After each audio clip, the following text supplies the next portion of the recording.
Yo, let's talk about Mastery. He's actually really strong in this season, but why would I even say that? So recently Riot Games did an interesting thing. Phantom hit synergy with Kraken has been reintroduced in the game, so what does that even mean? It just simply means that you're gonna get more procs of Kraken because you have Gwyn's Rage Blade, but also notably it doesn't remove your crit, which is just a nice thing to have, right? As we can visually see, we get way more procs than usual, which is definitely a great thing. Now, also Mastery Ben actually quite nicely indirectly buffed in this patch, because we have also Experimental Hexblade. What does Experimental Hexblade allow us to do? More HP, gain 30 haste on your ultimate, damage, attack speed, and also notably get 35% attack speed and 15 bonus movement speed, which is very similar to Mastery's ult. A bit less, right? It's definitely less, but it's still gonna provide you decent attack speed and mobility stats, which just allow you to like move insanely quickly, right? And the effect is quite cool as well, right? And barely, like you run at 558, right? And people can barely actually like keep the pace with that, right?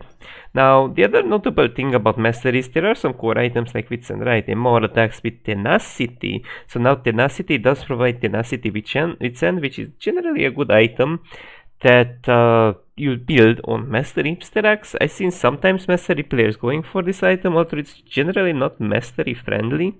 I've seen some of them going for it, but it's not very Mastery friendly, right? Now, from the other hand, Bork is the weird item right now because it's similar as it was. It costs 100 less gold, so it still provides you on-hit damage, and it's not necessarily a bad Mastery item, but it's very questionable now to rush it, just because the slow is kind of shit. Right, that's the slow. The slow is a bit shit just because like it lasts 1 second, and in 1 second you cannot do much. Like look, I Q the dummy and it procs Bork, right?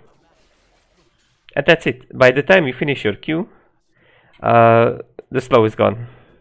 So chasing wise, it's not too great right now, right? Now the price is less with 100, but the thing is like Kraken is still cheaper, while also notably it did actually get a 5% attack speed buff, and now it synergizes with Kraken. So I think there is like a good argument to actually go really easily for Kraken over Blade of the Ruined King. My reasoning behind that is just very simple. The slow is nerfed. Well, also I do believe you're gonna get more DPS value eventually when your enemy is gonna be lower on health, because your Kraken Slayer will be ramped up, and now it's way easier to ramp up those Kraken procs with Winso. But let's move on. What else is there that's very strong on Mastery? Because it's Freak season. People, they just generally added quite a lot of nice items. So we get a armor pen item that does provide attack speed, attack damage, and armor, which is nice to have. Armor and more, and some armor penetration and magic penetration, right? Because you're gonna deal a bit of a mixed damage on E. Both of them can be useful if you have some AP on hit damage items, right? But should you go for this? Generally, it's not really recommended for you, in my honest opinion, to go for Terminus. Just because like armor pen is generally not needed, right? So if you wanna be even smarter than that, you can be very tricky. Now, I'm not sure how well does Navori and Guinso interact, just because you're gonna get more on hit, like, and I'm not sure if this counts to be a on hit effect, but you get to reset your E actually quite nicely. So for example, this lasts 5 seconds, right? And as I said, don't really build Lord Dominic's or Terminus or whatnot, just because like you actually have like so many like one hit tools, and I do believe with this build you can actually like reset your E really nicely. Like look, I and my E is perm up actually, right? So with this Navori build, you are actually allowed to really easily to reset your E, your Q even, so which is nice to be reset. So for example, if I R, right, I reset my Q in no time as well, which is also a really nice thing, because then I'm able to do this.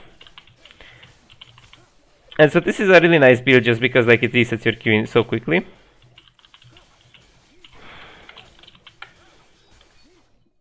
And hello YouTube Coco, and this will allow you to like really nicely reset your Q as well, and your E and whatnot, which is definitely a great thing.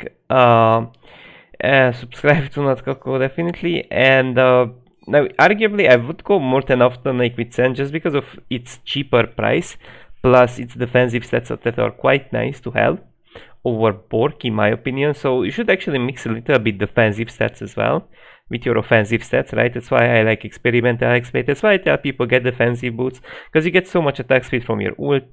Hexblade, your items, you ramp up your attack speed, you ramp up your attack speed. So attack speed boots are not too worth these days.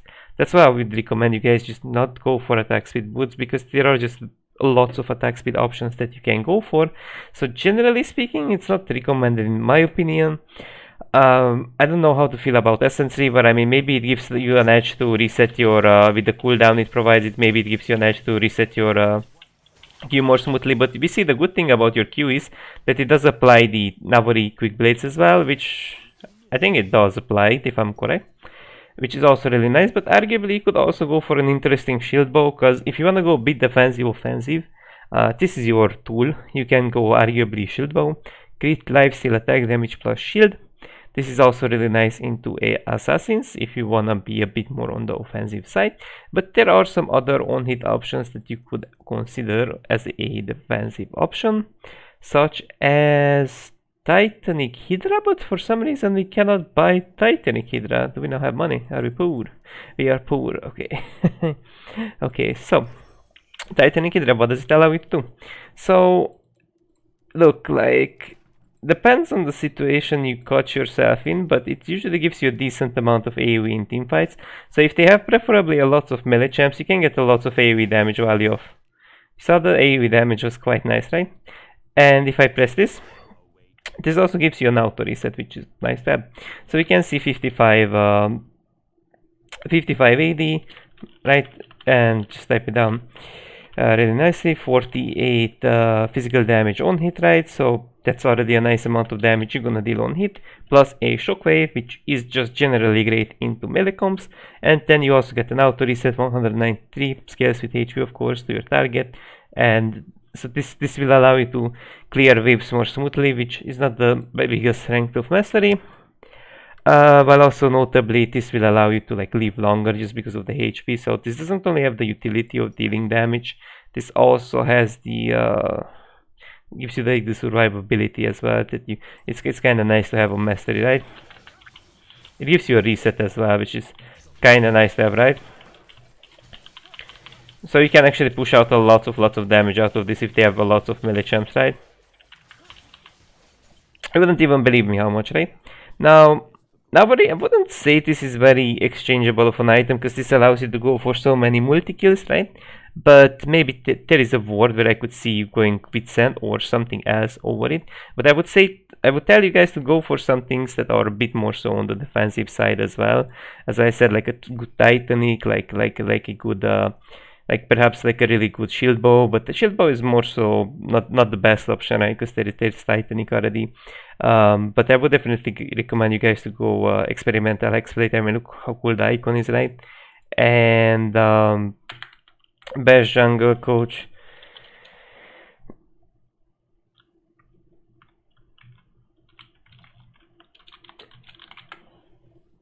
And now how about like Iceborne? Iceborne gives you a slow, but it's like, I was thinking about it, but it's like, guys, it just like gives you a slow and that's it. And it gives like a low amount of damage. It gives you defensive stats, but it's like, it's just night, I feel like. Except if you really need armor, but for armor you have Death's Dance as a choice, I feel like. I mean, maybe, I'm just gonna say maybe, but I don't feel like, because you don't stack enough HP, I feel like, to get enough value out of the item itself, I feel like. I mean, you're gonna slow for 29%, and I don't know, honestly. I don't feel like it is it. And now, what about Thunder Sky? It does crit, but I don't think so it's that great, just because like you're gonna proc it at the beginning, and it's not really an on-hit, it's not really anything great. Like, most of these items are whatever, except like Terminus, which is considerable. Like, it's nice that it provides armor and on-hit, right? But it's like, for the armor pen, it's a bit whatever, right? Because like, for armor penning purpose, there is Navori for you, because that resets your Q, that allows you to have perma, right? And maybe sometimes it resets your meditation cooldown as well, which is just nice to have occasionally to get that auto reset to... I didn't reset my auto correctly there, but you guys get my point, get that occasional damage reduction. So I think Navori is just too broken, and so basically When it comes to your runes and mastery as well, I think at most you can just copy paste in areas. Now in here I don't have specific runes. I haven't even like know to recommend this to you guys. It's just like some random runes I took really quickly. Basically it has lethal tempo, but when it comes to runes, just copy paste in areas. To be honest, there's not much to say. Even the rank 1 master in the world, of course, and that's it for now. I just really wanted to point it out that Master is significantly stronger in some way than he was before, and I would 100% recommend you to play a Belvety, good Mastery. So that's it for now, guys. Have a nice day.